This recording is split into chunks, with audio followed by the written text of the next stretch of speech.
Training सुबह शाम होती है। सुबह 2-2.5 घंटे, सुबह 2-2.5 घंटे शाम को, मतलब टोटल लगा के कभी 6 घंटे भी हो जाती है, कभी 5 घंटे भी हो जाती है।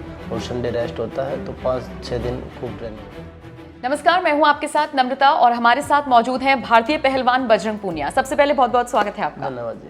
मुझे ये बताइए, अब से 2 महीने बाद, मुझे लगता है 2 महीने बाद शायद सितंबर में ही 2 चैंपियनशिप्स होनी है, 2 गेम्स होने हैं आगे पीछे, उसके लिए क्या तैयारियां हैं? 1 अगस्त में मैडम और 1 सितंबर में, 1 महीना बचा है। कॉमनवेल्थ गेम्स है, वर्ल्ड चैंपियनशिप है, तो उसके लिए तैयारियों में लगे हुए हैं। काफ़ी अच्छी तैयारियां चल रही हैं, क्योंकि चोट के बाद 1-2 टूर्नामेंट खेले, उसमें परफॉर्मेंस उतार चढ़ाव चलता रहा। लेकिन अब अच्छी तैयारी है और जो कमियां थी उन पे काम कर रहे हैं। दोबारा से कोशिश है कि भाई कॉमनवेल्थ गेम से अच्छी शुरुआत करें और वर्ल्ड चैंपियनशिप में भी अच्छा प्रदर्शन करें। किस तरीके की प्रैक्टिस चल रही है? क्योंकि अमूमन हम जब खिलाड़ियों को देखते हैं या पहलवानों को देखते हैं तो बहुत बहुत घंटे वो प्रैक्टिस में देते हैं। कितने घंटे दे रहे हैं? ट्रेनिंग सुबह शाम होती है। सुबह 2-2.5 घंटे, सुबह 2-2.5 घंटे शाम को, मतलब टोटल लगा के कभी 6 घंटे भी हो जाती है, कभी 5 घंटे भी हो जाती है।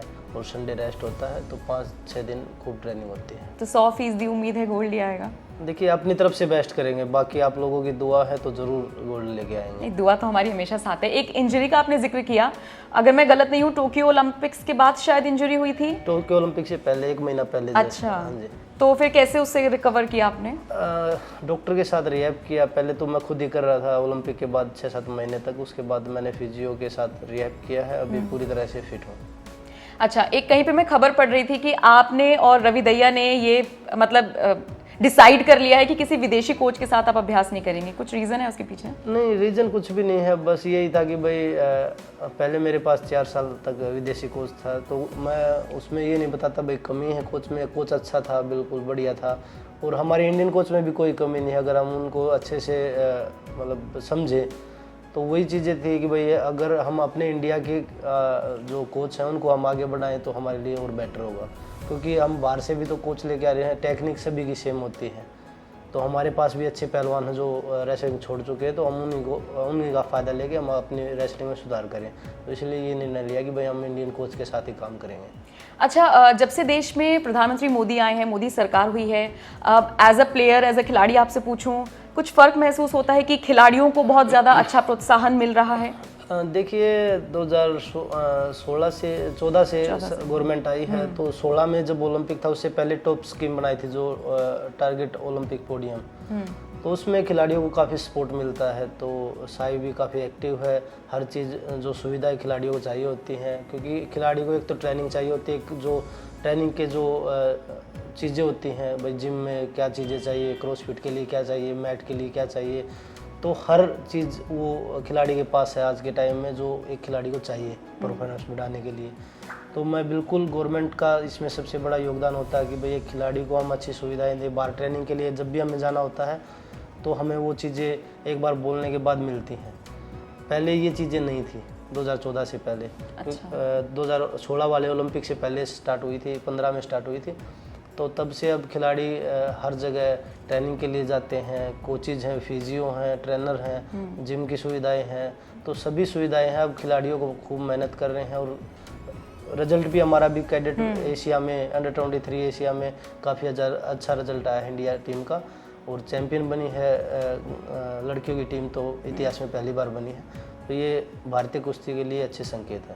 अच्छा, चूंकि हम पहलवानी की बात कर रहे हैं या एक खिलाड़ी के तौर पे आपसे बात करें, तो नीरज चोपड़ा का जिक्र कर लेते हैं। टोक्यो ओलंपिक से ऐसा सफर शुरू हुआ है कि उनके भी मेडल्स थमने का नाम नहीं ले रहे हैं, और आपसे भी यही उम्मीद भी की जा रही है और आप भी ऐसे ही आगे बढ़ रहे हैं। तो नीरज चोपड़ा को हाल ही में सिल्वर मेडल मिला है, क्या कहेंगे? बिल्कुल, देखिए, जो भी खिलाड़ी देश के लिए खेलता है, नीरज भाई ने ओलंपिक के बाद से अब दोबारा से शुरुआत की है, मेडल के साथ अच्छी शुरुआत की है, और उन्होंने नेशनल रिकॉर्ड को भी बीट किया, अपना नया रिकॉर्ड बनाया है।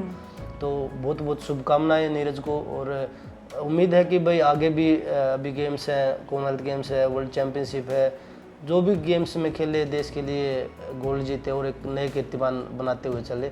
और उनके लिए एक नीरज नहीं, सभी खिलाड़ी मेहनत कर रहे हैं कि भाई हाँ, जिस भी टूर्नामेंट में जाए उसमें हम देश के लिए मेडल लेके आए। अच्छा, जाते जाते आखिरी सवाल, बहुत सारे लोग जब पहलवानी देखते हैं, कुश्ती देखते हैं, तो मज़ा बहुत आता है देखने में, लेकिन अगर हम एक पहलवान से पूछें कि भैया आपको कितने चैलेंजेस फेस करने पड़ते हैं, कितने अपने शरीर पे सब चीज़ें लेनी पड़ती हैं, तो क्या कहेंगे? देखिए, चैलेंज तो हर चीज़ में है, चाहे वो गेम है या ना है, क्योंकि लाइफ में अगर आपको आगे बढ़ना है तो चैलेंज तो फेस करने ही पड़ेंगे। तो एक खिलाड़ी के तौर पे हमारे पास मतलब इंजरी के ज़्यादा चांस होते हैं, क्योंकि हमारा गेम एक दूसरे के साथ हमें लड़ना है, तो इंजरी के चांस ज़्यादा होते हैं हमारे। तो उससे भी बचाव करना, खुद को फिट रखना और अपनी परफॉर्मेंस को ऊपर लेके जाना, तो काफ़ी चैलेंज होते हैं कि भाई सुबह शाम हार्डवर्क करना। तो ये क्योंकि सभी चाहते हैं कि भाई एक टाइम थकने के बाद यार अब रेस्ट कर ले, पर कोचेज़ का ये कि भाई और पुश करे कि भाई हाँ चल और कर, 1 घंटा और है, आधा घंटा और है। तो ये चैलेंज सभी की लाइफ में है, जो भी खिलाड़ी हैं। तो चैलेंज से आगे, अगर हम चैलेंज के साथ लड़के हम आगे बढ़ेंगे तो शायद मुझे लगता है और अच्छी परफॉर्मेंस दे सकते हैं। बिल्कुल, चलिए इंटरव्यू को खत्म करते हैं इसी उम्मीद के साथ बजरंग कि आप फिर से गोल्ड मेडल लेकर आए। बहुत बहुत शुक्रिया हमसे बात करने के लिए। धन्यवाद जी।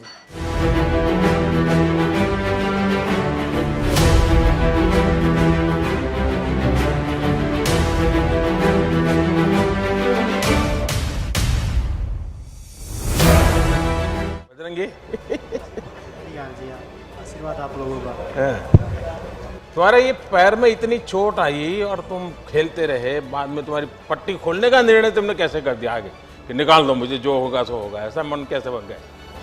देखिए, पूरी लाइफ एक खिलाड़ी का सपना होता है ओलंपिक में देश के लिए अपने मेडल जीते और गोल्ड जीते। तो यही था, लास्ट बाउट थी, तो डॉक्टरों ने बोला कि भाई टेप तो आपको करनी पड़ेगी। तो मैंने यही बोला कि भाई अभी टूट भी जाएगा तो क्या फ़ायदा, पहले मेडल ज़रूरी है, क्योंकि मैं यहाँ मेडल के लिए आया था और देशवासियों ने गोल्ड की उम्मीद की थी। तो वो गोल्ड तो नहीं जीत पाया, उसकी भरपाई मैं 24 में पूरा करने की कोशिश करूँगा और मेहनत करूँगा उस चीज़ वो तो मुझे पूरा भरोसा है, तुम चुप बैठने वाले नहीं हो। उसके लगे हुए आप पहलवान लोग हैं, कभी रुकते रहिए जी। और दीपक का क्या हाल है?